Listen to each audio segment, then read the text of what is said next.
Shekhawat colony से शादीशुदा महिला गहने व दस्तावेज लेकर लापता, मौसेरे भाई के साथ जाने की जताई गई आशंका। कोतवाली थाने में गुमशुदगी दर्ज। चूरू शहर की शेखावत कॉलोनी क्षेत्र से एक शादीशुदा महिला के लापता होने का मामला सामने आया है। इस संबंध में महिला के पति की रिपोर्ट पर कोतवाली थाना पुलिस ने गुमशुदगी दर्ज कर महिला की तलाश शुरू कर दी है। कोतवाली थाना के एसआई कृष्णा राम ने रविवार शाम 7 बजे करीब बताया कि शेखावत कॉलोनी निवासी 28 वर्षीय विजय पाल ने कोतवाली थाने में रिपोर्ट दर्ज कराई है। रिपोर्ट में बताया गया है कि उसकी 22 वर्षीय पत्नी अन्नू कंवर 8 जनवरी को दोपहर करीब 12 बजे बिना किसी को बताए घर से निकल गई। काफ़ी देर तक घर नहीं लौटने पर परिजनों ने रिश्तेदारी, परिचितों व आसपास के क्षेत्रों में तलाश की, लेकिन कोई जानकारी नहीं मिल सकी। रिपोर्ट के मुताबिक वह घर से जाते समय अपने साथ सोने की गले की चैन, 2 सोने की अंगूठियां, कानों के आभूषण, ट्रॉली बैग तथा सभी जरूरी पहचान पत्र, दस्तावेज भी ले गई। महिला का इस तरह अचानक घर से चले जाना कई सवाल खड़े कर रहा है। पति ने पुलिस को बताया कि उसे संदेह है कि उसकी पत्नी उसके मौसासा के बेटे अजय के साथ जा सकती है। कोतवाली थाना पुलिस ने गुमशुदगी दर्ज कर ली है। महिला की तलाश की जिम्मेदारी हेड कांस्टेबल सुभाष चंद्र को सौंपी गई है। पुलिस संभावित ठिकानों, बस स्टैंड, रेलवे स्टेशन तथा मोबाइल लोकेशन के आधार पर जांच कर रही है। पुलिस अधिकारियों का कहना है कि जल्द ही महिला का पता लगाकर पूरे मामले का खुलासा किया जाएगा।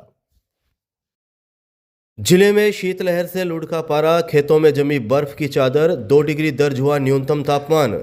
चूरू जिले में रविवार को कड़ाके की ठंड ने आमजन का जनजीवन बुरी तरह से प्रभावित कर दिया। मौसम विभाग से सुबह 9 बजे मिली जानकारी के मुताबिक यहां न्यूनतम तापमान 2 डिग्री दर्ज किया गया। शीतलहर की वजह से खेतों में फसल पर बर्फ की चादर जमी नजर आई। सुबह के समय घना कोहरा छाया रहा, जिससे दृश्यता 50 मीटर से भी कम दर्ज की गई। कोहरे और सर्द हवाओं के चलते सड़कों पर आवाजाही प्रभावित रही। अवकाश का दिन होने के कारण अधिकांश लोग सुबह देर तक घरों में दुबके रहे। तापमान में आई तेज गिरावट के चलते लोगों ने अलाव जलाकर सर्दी से बचाव किया। ग्रामीण क्षेत्रों में ठंड का असर और भी ज्यादा देखने को मिला। घांगू सहित आसपास के गांवों में खेतों में खड़ी फसलों की पत्तियों पर ओस की बूंदें जमकर बर्फ का रूप लेती नजर आई। रात के समय पानी में भरी बाल्टियों में रखे लकड़ी के डंडों पर भी बर्फ जम गई, जो कड़ाके की ठंड का साफ संकेत है। चूरू में पिछले 1 सप्ताह से सर्दी अपने तेवर दिखा रही है। मौसम विज्ञान केंद्र ने आगामी दिनों में न्यूनतम तापमान में और अधिक गिरावट की संभावना जताई है। कांग्रेस का मनरेगा बचाओ संग्राम, कलेक्ट्रेट में कांग्रेस का 1 दिवसीय उपवास कार्यक्रम, मनरेगा में किए गए बदलाव वापस लेने की मुख्य मांग। केंद्र सरकार द्वारा मनरेगा में किए गए संशोधनों के विरोध में कांग्रेस ने रविवार को कलेक्ट्रेट परिसर स्थित महात्मा गांधी की प्रतिमा के समक्ष जोरदार प्रदर्शन करते हुए 1 दिवसीय उपवास रखा। मनरेगा बचाओ संग्राम के तहत आयोजित इस उपवास कार्यक्रम की अगुवाई कांग्रेस जिला अध्यक्ष एवं सुजानगढ़ विधायक मनोज मेघवाल ने की। उपवास दोपहर 12:30 बजे से 3 बजे तक चला, जिसमें बड़ी संख्या में कांग्रेस कार्यकर्ता और नेता शामिल हुए। कार्यक्रम में सांसद राहुल कसवा, रतनगढ़ विधायक पूसाराम गोदारा, सरदार शहर विधायक अनिल शर्मा सहित अभिषेक बुडानिया, रियाजत खान, जमील चौहान समेत कई वरिष्ठ कांग्रेस नेता मौजूद रहे। उपवास स्थल पर कांग्रेस कार्यकर्ताओं ने केंद्र सरकार के खिलाफ नारेबाजी करते हुए मनरेगा को कमजोर करने का आरोप लगाया। इस मौके पर जिला अध्यक्ष मनोज मेघवाल ने दोपहर 3:30 बजे करीब कहा कि केंद्र सरकार लगातार गरीबों के रोजगार के संवैधानिक अधिकार पर हमला कर रही है।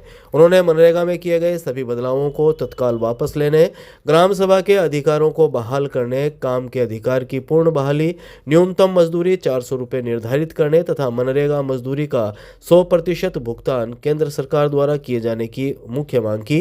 उन्होंने चेतावनी दी कि यदि सरकार ने अपनी नीतियां नहीं बदली तो कांग्रेस सड़कों पर उतरकर निर्णायक संघर्ष करेगी।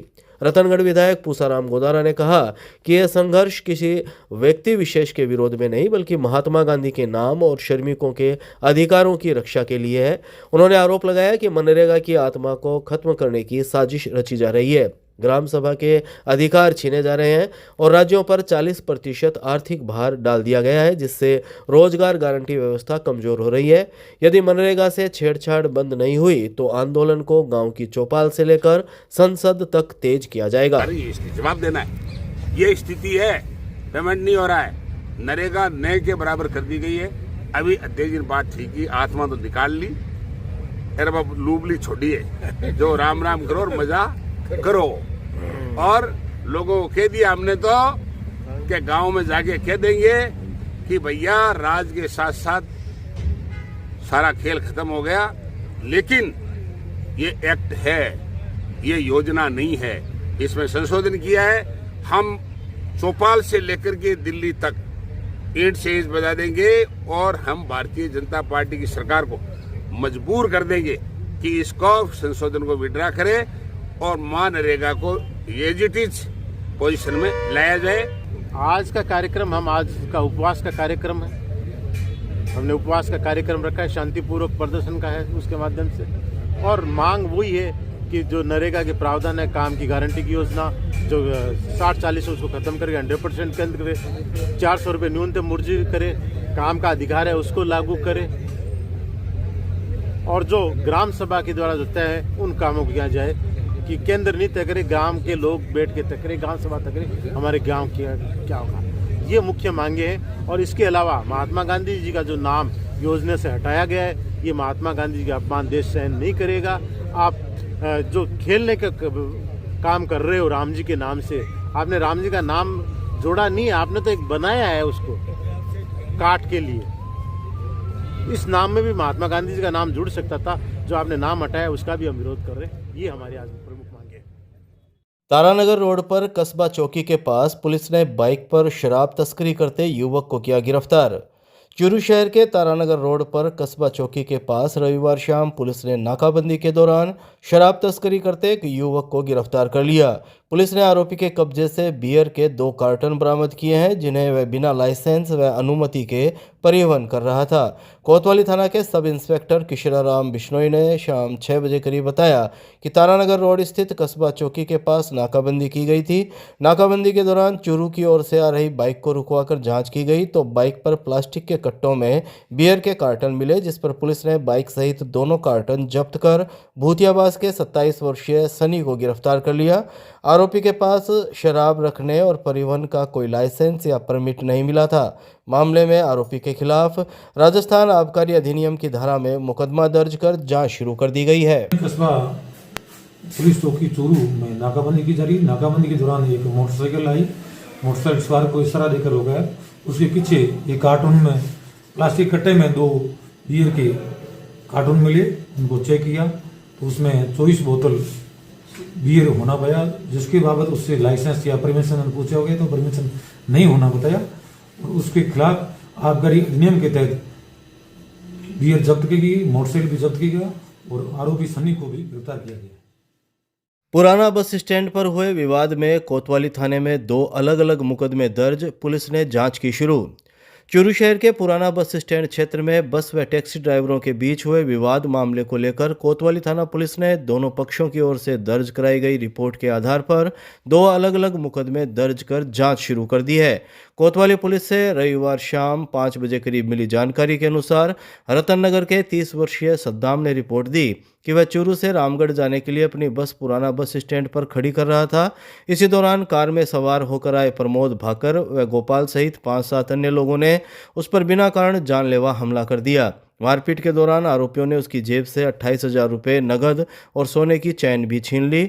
शोर मचाने पर आसपास के लोगों ने बीच बचाव किया, जिसके बाद आरोपी मौके से फरार हो गए। घायल सद्दाम को असलम खां द्वारा राजकीय भर्ती अस्पताल में भर्ती कराया गया। इसी तरह गांव सिरसली के 40 वर्षीय प्रमोद कुमार ने रिपोर्ट दी कि पुराना बस स्टैंड स्थित टैक्सी स्टैंड पर एक बस के ड्राइवर व कंडक्टर ने उसके साथ गाली गलौज व मारपीट की और जान से मारने की धमकी देते हुए पिस्टल दिखाई। इसके बाद 10 जनवरी को उसी स्थान पर फिर से बस ड्राइवर ने उसके साथ मारपीट की और पिस्टल दिखाकर धमकाया। शोर मचाने पर लोग जमा हो गए तो आरोपी दीवार फांदकर फरार हो गया। कोतवाली थाना पुलिस के अनुसार दोनों मामलों की जांच सब इंस्पेक्टर मनोज कुमार को सौंपी गई है। घटनास्थल के आसपास लगे सीसीटीवी फुटेज खंगाले जा रहे हैं तथा प्रत्यक्षदर्शियों से पूछताछ की जा रही है। पुलिस का कहना है कि जांच के बाद दोषियों के खिलाफ कानूनी कार्रवाई की जाएगी।